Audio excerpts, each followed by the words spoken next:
Good morning, Tava Baird. Good morning, Jennifer Taylor.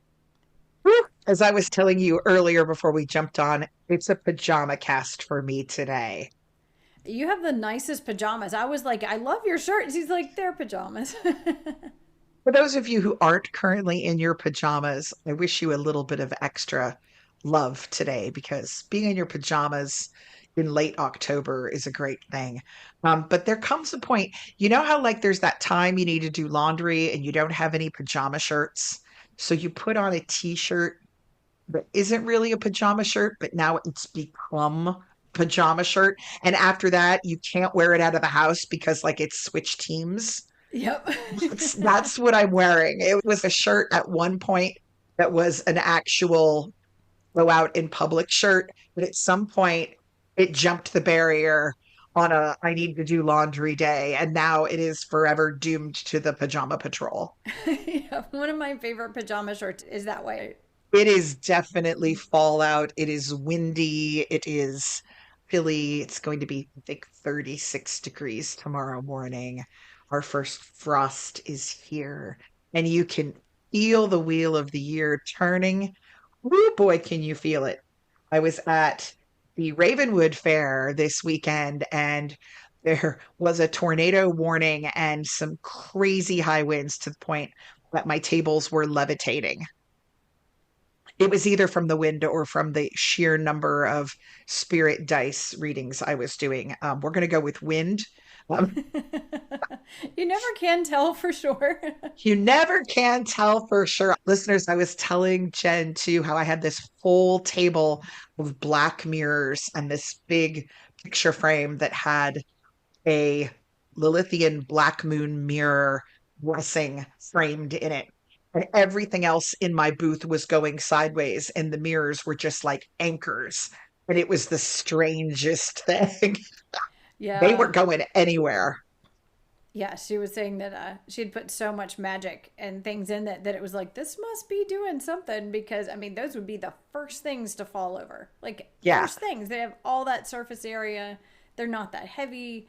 It's like big sails, and yet, yeah, I think you were saying like tarot decks were flying off, and Yeah. yet, Little yeah, which things. are small, don't have a lot of surface area to catch the wind, and yeah, they're flying off, but the mirrors are still the same. Mirrors were just like, and the table underneath them, I was like watching the whole tent was vibrating. And I'm just watching the mirrors just shake and none of them are moving. And I went, woo. Very interesting. Somebody's watching out for those. I'm just picturing, if I could see my tent differently, that there's like a whole bunch of unembodied spirits going, no, no, don't let these fall. We have more to say. Pick these up, guys. This is our chance. Don't let these fall. She's sold out of spirit. It's the only way we can get messages across in this place. Yeah, man.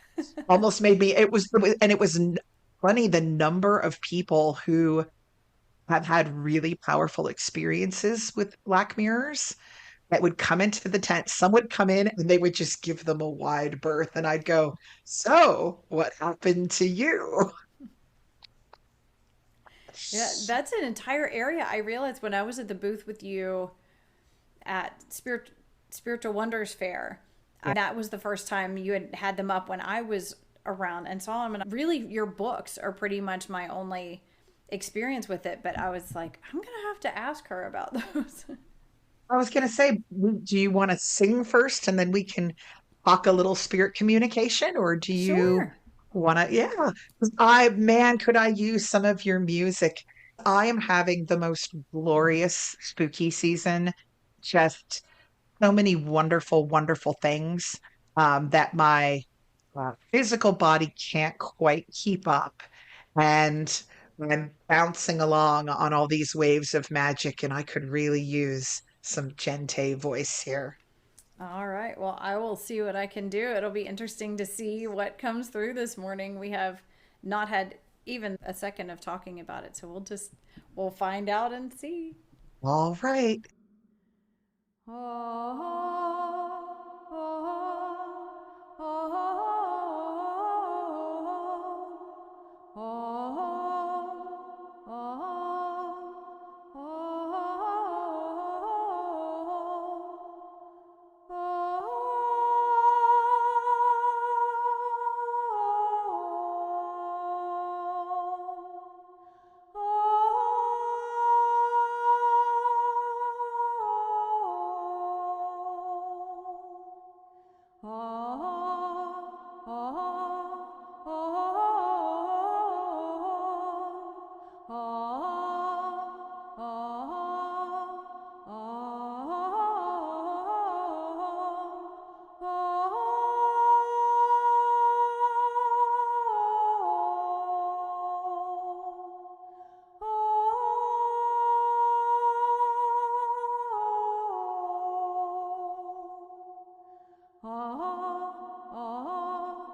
Oh my goodness, Samael is actually topical today. Wow. Or How often, maybe we were tapping into the right topic today. I was going to say, how often does this happen? Almost never. Um, what I found interesting about this message is that he started off with, "Good morning, singer." Not "Good morning, me," but I don't get a nod. He just goes right to you. Yeah. And not only that, but he talks about you in the third person while having a conversation with you. So I don't know if I've disappointed him in some way. I get the feeling. So when I'm doing these events, especially if I have my spirit dice on site, when I was at Ravenwood all weekend, I spend a lot of time speaking with people about very metaphysical topics. And I think at times Samael feels like there is less of my attention on him while I'm speaking on things that he has information about. And I'm just going from one conversation to the next. So I don't think he's out of sorts, but I think there's definitely a little bit of look at what she's doing here. As he says, "Good morning, singer. This one, she runs and runs and runs. Let us discuss what is being run through at this time. Energy is all around you, vibration, and some of those vibrations are emitted by beings that wish to speak through the embodied.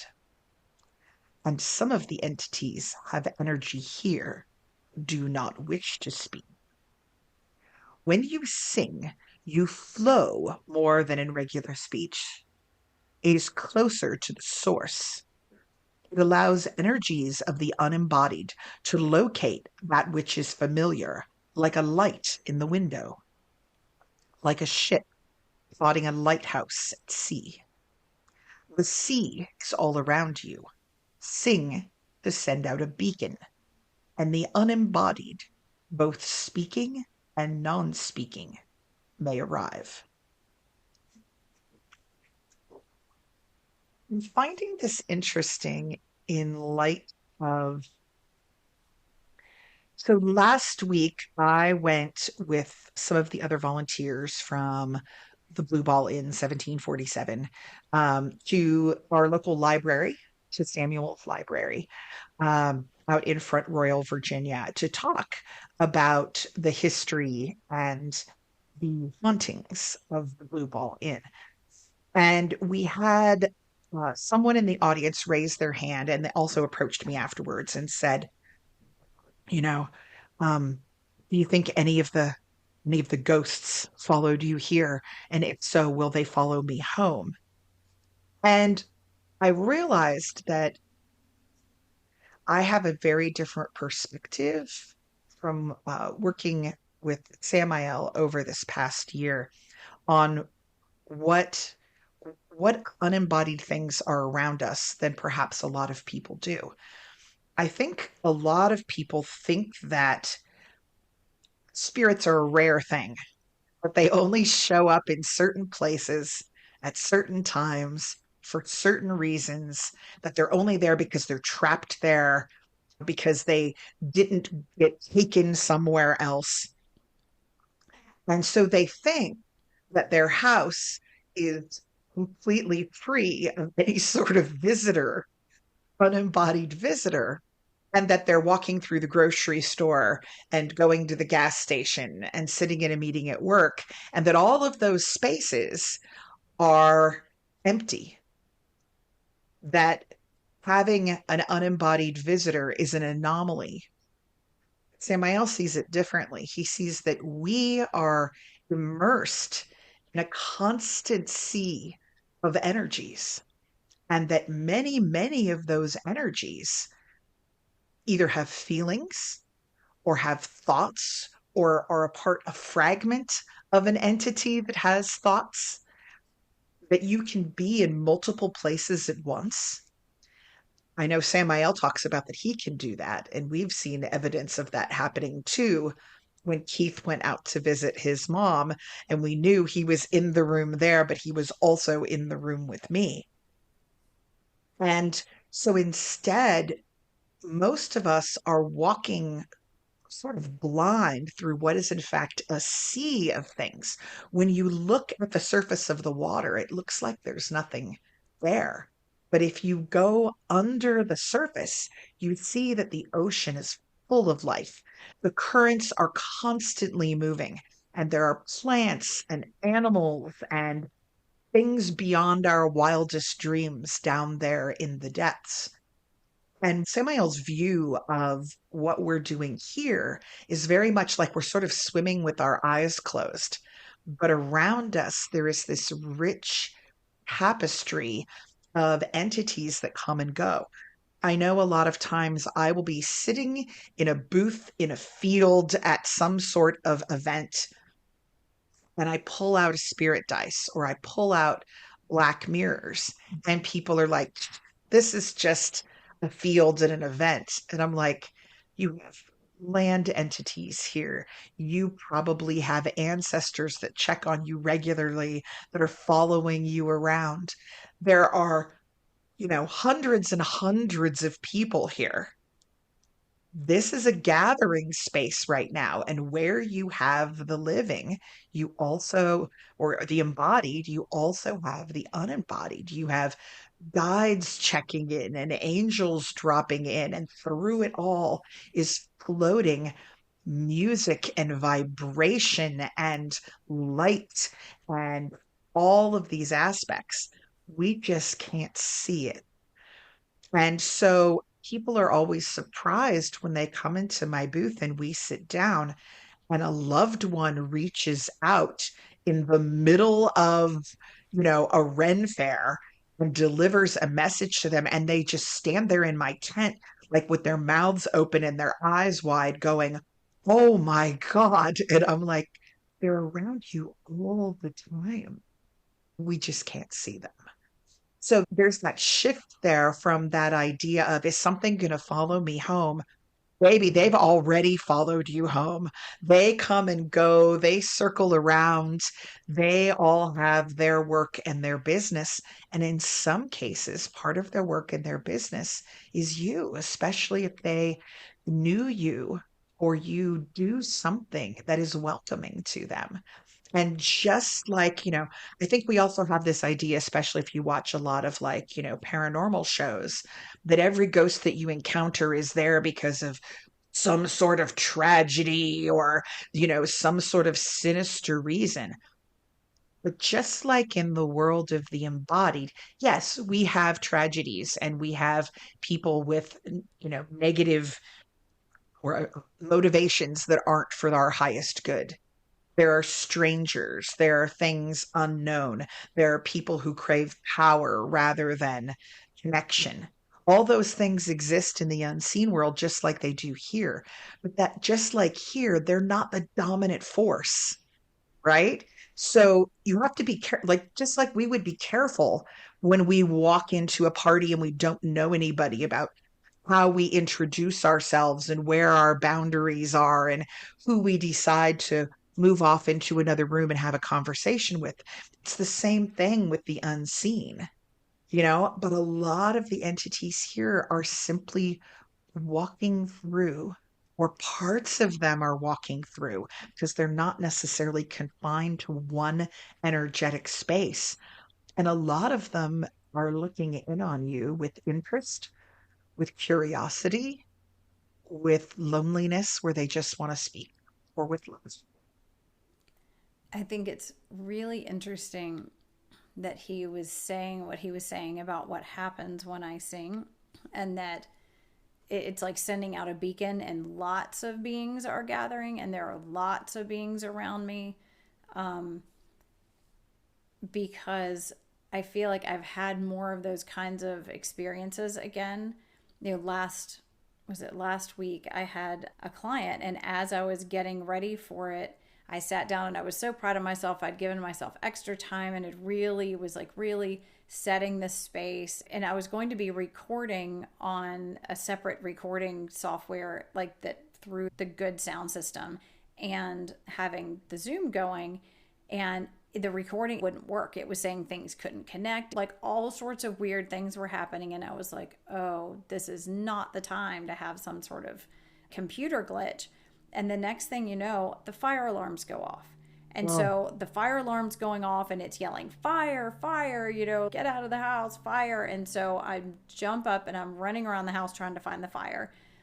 And of course, within what was probably actually 30 seconds, but it felt like forever, it stopped and there was no fire. And I came back in and I was like, all right, come on now, spirits. Like, you cannot do that. Like, you can't use this as a way of getting my attention, because this seems to be their favorite sort of way of doing things, is setting off our fire alarms, and typically in the middle of the night, and scaring the dickens out of our daughter, who like leaps from her loft thinking the house is on fire and gets hurt. And I was like, all right, everybody out of the house. There's a space in the garden. Get in the garden, but I cannot do this. And it was like, I kind of got the sense of like, they know that I'm going to be opening up. They know there's going to be a lot of high vibration energy. And they were, I think, kind of coming in for that. And I'm like, but this is not your session. And I can't do this session for this person with all this interference. And if the computers aren't working and the fire alarm is going off, I can't do the healing that you're anticipating. Like, it can't even happen if right. you're setting off the fire alarms and these things are happening. Please, everybody go to the garden. I promise I will give you a session and we will figure out what you need, but I can't do it now. And this is setting things off. And if you respect this, I will do it. I'm not going to give you what you want unless you respect that I need the space. And as soon as I did that, everything started working again. The sound system, everything electronic started working again. And I'd set the stage and went into the session. And then I went to the garden. It took me a day or two because it was really, really busy. And I was like, okay, I apologize for the delay. I'm here. And I felt like what I was getting, or at least in that moment, it was ancestors that wanted to talk to me and tell me something. And I'm like, okay, well, this is really good. And I really appreciate it. And we've got to figure out how to stop setting off the fire alarms. And then when I was talking to Keith about it last night, I was like, I wonder if they don't have the kind of finesse yet to be able to like moderate the amount of energy or presence to where when they're around, it happens sort of by accident. It's like they hit the tripwires and it's like their energy is so strong that it's interfering with things and they're not meaning to. It's just what happens with their presence. But maybe they don't have the level of experience of working with the embodied and figuring out how to regulate their energy to not mess these things up. So I'm like, I feel bad for getting mad, but I'm like, the fire alarms have just got to stop going off. And I saw you writing during all that, so I'm very interested to see what was coming through. Interesting because as you were talking about that, Samael said, what is the element of fire? So, and I think we both sort of arrived at the same place in our head. Okay, so when you look at a magic circle, right, you've got air, earth, fire, and water. And at least so we probably said this before, but some witchcraft traditions put fire in the south, others put it in the east. I was taught to put it in the south. And that fire is essentially a manifesting transformative force, right? Fire takes things from one state and makes them something else. It is when you use sigils, a lot of times to release the power of the sigil, you burn the character that you've made in a flame. Okay. Like in my novels, you'll notice the Southern tribe, that's the transformative state. That's where the magician character's house lays. That's where the Morgan's children are. Like all of this, it's the connection of above and below, the as above, so below. It is the bringing through of things. And that is all represented by fire.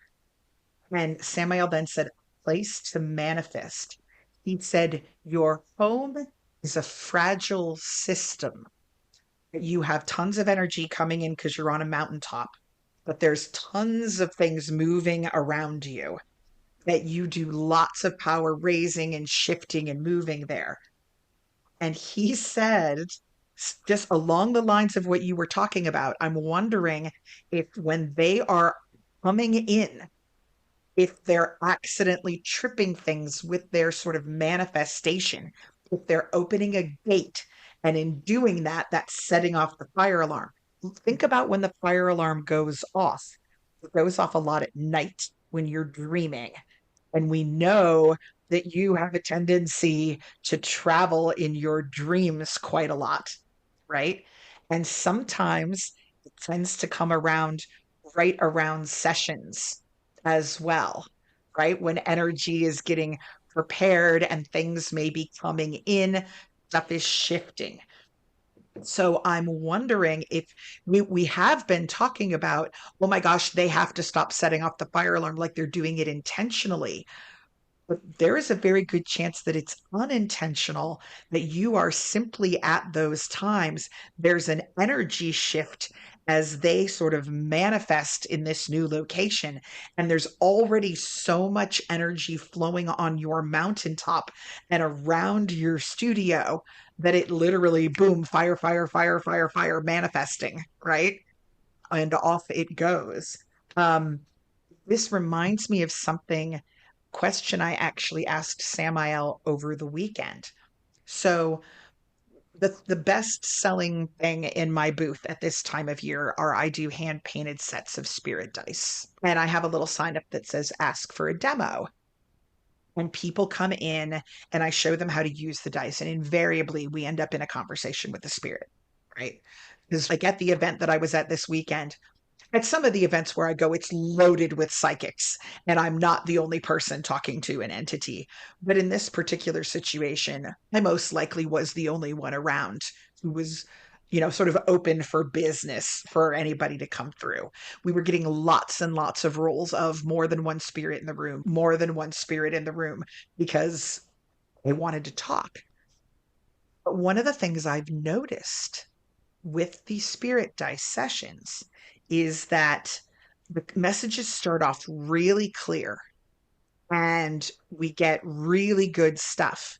Then sometimes when I go, okay, I think we better wrap up, people go, can I just ask one more question? Can I just ask one more question? Because, I mean, of course they're going to. They are getting messages sometimes from loved ones who have passed on. My friend who vends with me says that I need to just keep one of those family size boxes of tissues in my vending booth because people stand in my booth and cry. And I'm like, yeah, I'm the life of the party at this market. There's all these people staggering out of my booth with like tears, but anyway, I digress. I started noticing that when they started pushing to the, can I ask one more question? Can I ask two more questions? That we started getting these garbled responses. And I said to Samael, why is that? He said, well, it's hard for the entities to move the dice. Like physically and energetically, they're putting their all into helping manipulate the energy around the person that they're trying to communicate with, around me. And in some cases, they're trying to physically move those dice themselves. And unembodied entities don't have that level of energy a lot of times. So they're having an emotional moment too. They're trying to physically affect things. And so over time, they get tired. And the person who wants to go for the 20th yes or no roll, the spirit's just out of gas, sort of like us at the end of the day. They're just out of gas. They don't manipulate energy that well over time. They need a break. And so what ends up happening is at a certain point, they are no longer in control of the dice and they're just there, right? And what I have to learn to do when I'm talking to these people is when I get that impulse of spirit is done, to say to that person when they go, can I just ask three more questions? For me to say, I wouldn't push it right now, right? Like, go home, take some time, maybe try some automatic writing, maybe try to communicate there, come back next weekend and see me, whatever it is. But they want that connection so badly that a lot of times we're exhausting the spirits and we start to get these unintentional byproducts because they're not operating as well as we would like them to. They're tired. And I'm also wondering if some of your fire alarms and things like this too are exactly what you said, spirits traveling to come and visit in a dream or visit in a session. And they come through and they're making their presence known and they're staying in a place and they're unintentionally tripping things because they can't keep their energies sustained long and targeted that long. So and I'm like, oh yeah, I just need to tell people spirit's done, right? And I'm thinking that especially if at your house where we know energy swirls, I'm also wondering because you guys go out to the garden and get your energy there. I'm wondering if you made a place that was specifically for them to manifest there, if it would help. So instead of them trying to come through in your room or come through in your studio or come through in the house, if some of them might be able to say, this is a little circle in the backyard, I'm going to aim for this. And maybe if you go out and sing, we know those stones hold energy, right? If you make a place that can hold your energy out there, maybe they can aim for that on their travels rather than hopping into your basement in the middle of the night and making everything go fire, fire, fire. So it's really interesting that you say that because this last week, like you've been so busy with all the stuff you were doing and with the fairs, I haven't even bothered to Marco about it because I know things were just crazy. But Yeah. the big thing that was happening this week, sort of in our household, was the idea of changing up the garden and shifting things up. And I really had this strong feeling of changing the top two beds, which are lined with stones, big stones, and turning them into a stone circle. And I kept thinking, wow. And I felt like part of the message then that was coming through was it's time to change, it's time to shift the way that things have been here. Because there was a lot of talk about, we don't have enough physical energy or ability to care for all of these garden beds anymore, and things are getting all overgrown. And how do we keep this space something beautiful and filled with nature and that feeds nature, and that we don't go down there and just feel guilty? But yeah, Granddaddy Lyle's not going, dude, we can't sit and talk because you gotta work. We gotta start clearing out these beds. You gotta weed. How do we do that? And I was thinking I would love to have a stone circle. Maybe we could try to make that out of some of the stones in some of the beds, and then there's less to care for, and there's a stone circle. And then Yes. you're talking about that. I'm like, really? I mean, within less than a week of all of that you're saying, make a circle. And I was wondering, so when you were talking about having them aim for that, would the idea be that's where all of the communication takes place, or that's sort of like the landing pad when maybe where the initial burst of manifestation energy happens, and then there's sort of a trail up to the house where they can come up and work with me in the studio. They can work with me in the dreams or whatever's happening, but the landing zone is outside. Yes, I think that would be incredible is if that's the place, because right now they're going to aim for where is the area that most of the energy flows in and out of in your house. It's where you're sitting right now. You sing there, you move there, we do power of story there. Your instruments, which are loaded with energy, are in that room. That room is full of crystals. It is full of, it's the sacred space of your house. It's the main one. So that room is acting like a stone circle right now. You even make stone circles around you on the floor in Yeah. your healing sessions. So if you are an entity trying to locate you to come and speak with in energetic space, you're going to aim for that freaking room because that appears to be the nexus. That's where the sound that they recognize comes out of. There's her voice, there's her vibration. That's where I'm going.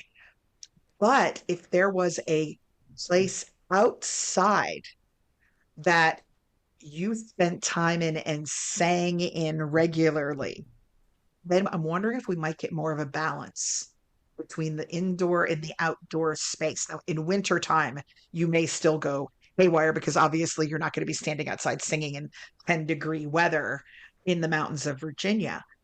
But I'm wondering if that was set up to be a space for when you went down there to meditate, for when you did, if you did painting, you did it in the circle. If you put things out for them, you do it in the circle. If you aimed there, if it might be a little bit of a balance to the house so that at least some of them are aiming for that. Yeah. That's really interesting.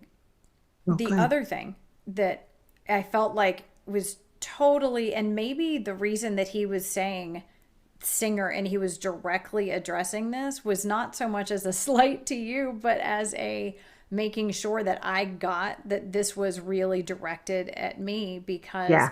the other thing that I've realized is, so Keith was gone to be with his mother during surgery, and he was gone for 3 nights.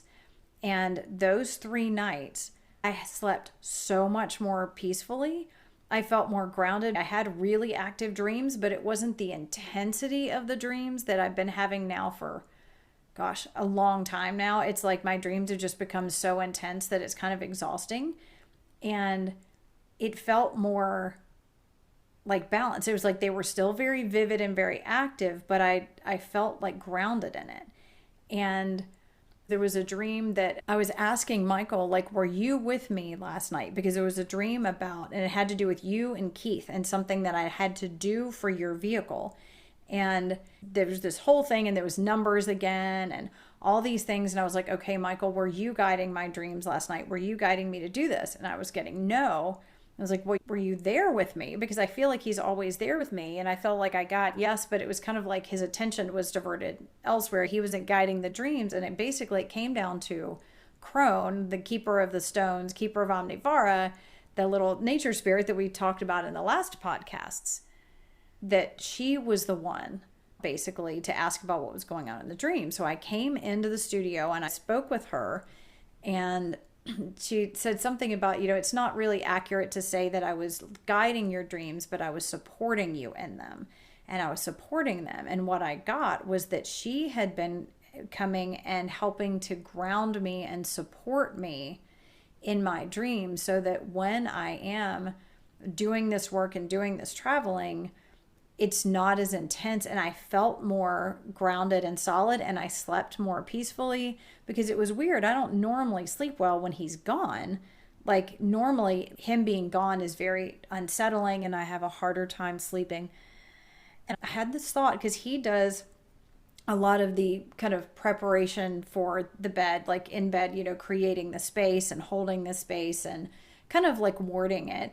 And I thought, I wonder if she hasn't been able to get in based on the kinds of barriers that he's putting up. Oh, And I got the feeling when I was talking to her that she had not been able to come to me except when he was gone, because he wasn't there doing that. It wasn't the lack of his presence, but he wasn't setting up those things. Just like when we were at the Fertile Ground gathering and I felt like I couldn't hear Michael, and I was kind of freaking out because I'm like, we're about to do this whole channeled thing and I feel like I can't hear him.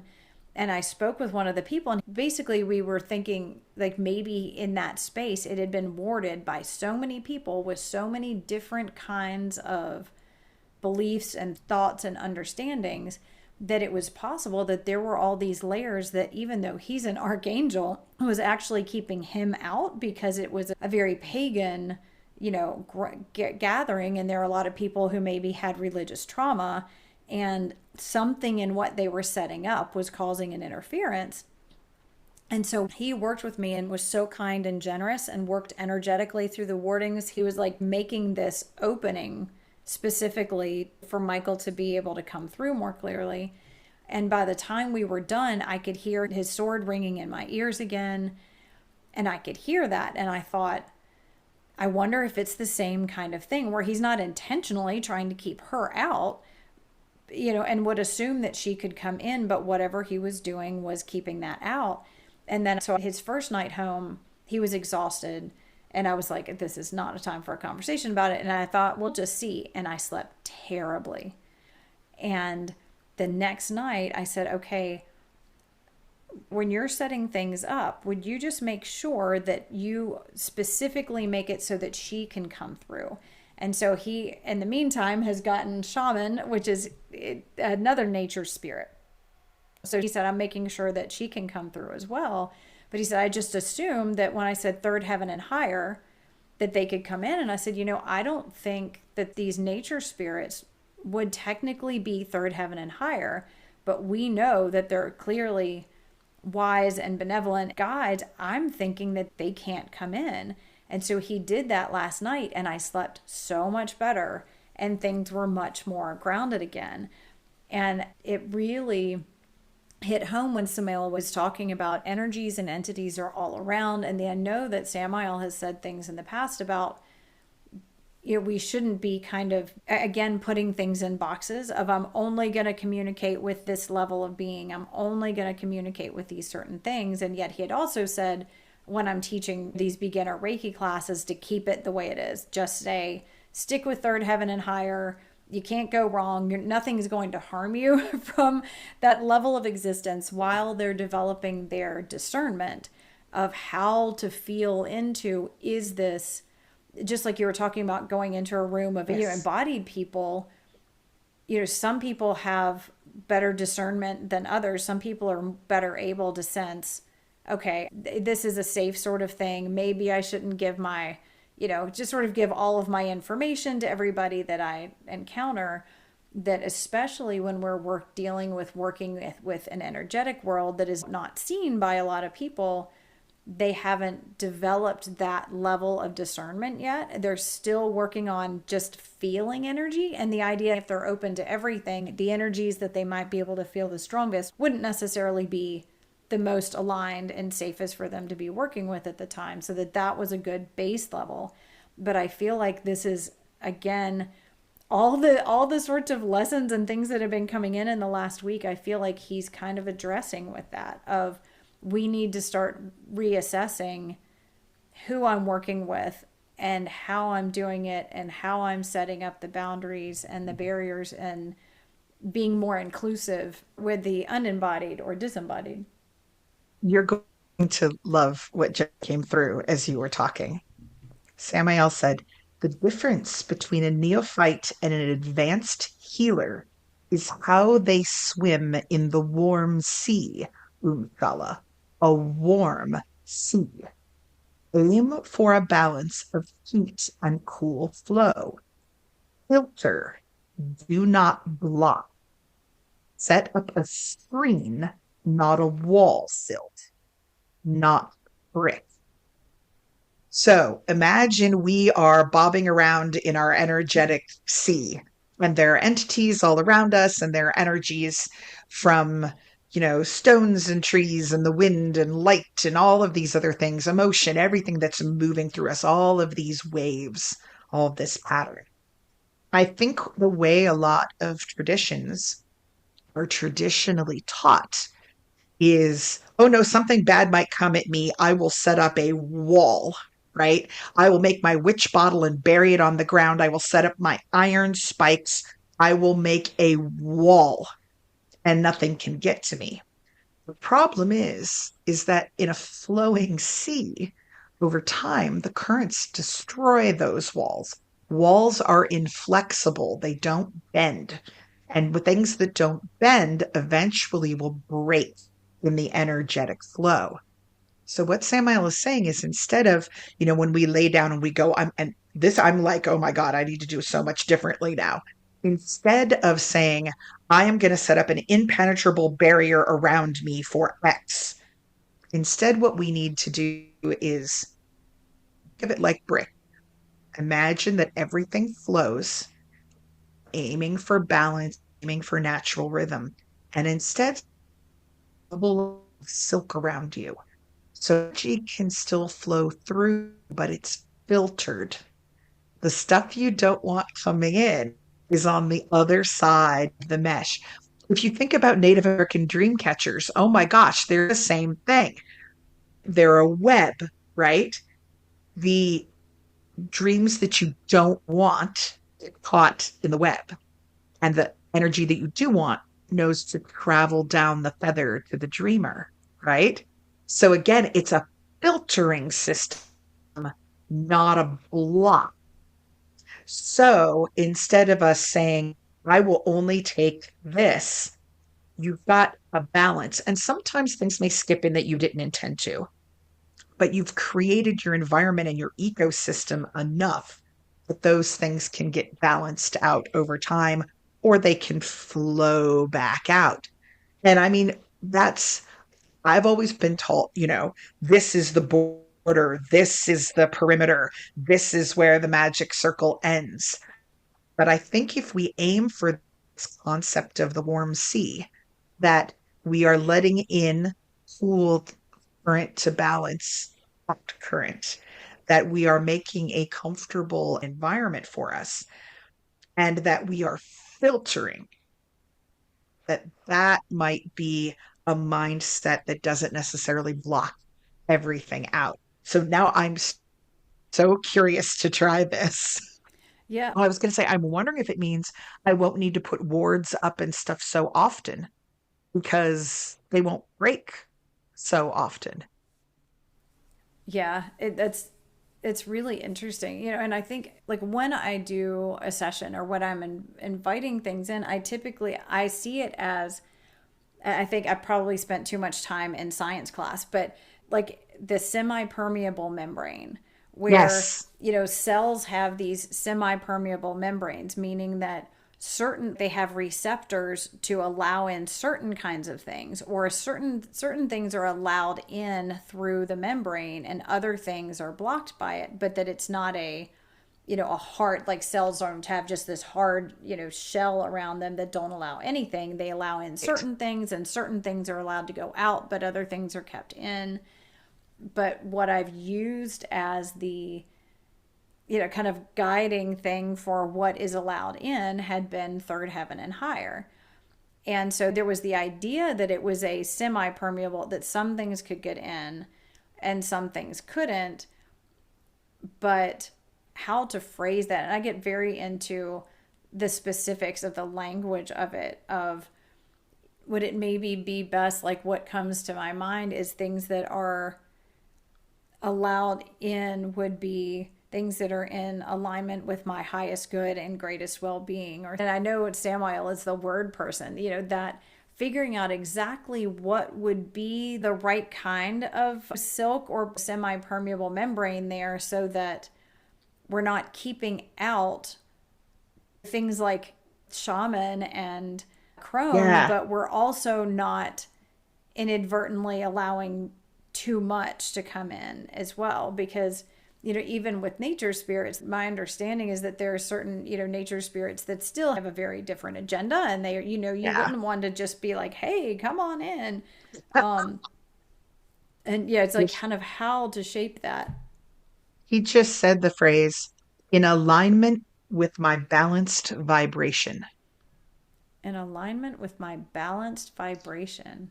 So your aim is balance, and your vibration when you sing or when you dream or when you exist is you're calling in things that want to work with your vibration.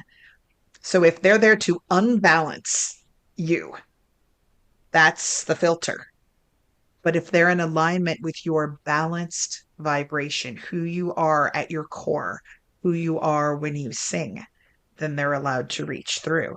It sounds like what you and Keith had to do was simply adjust your filter because you already had a Yeah. semi-permeable one.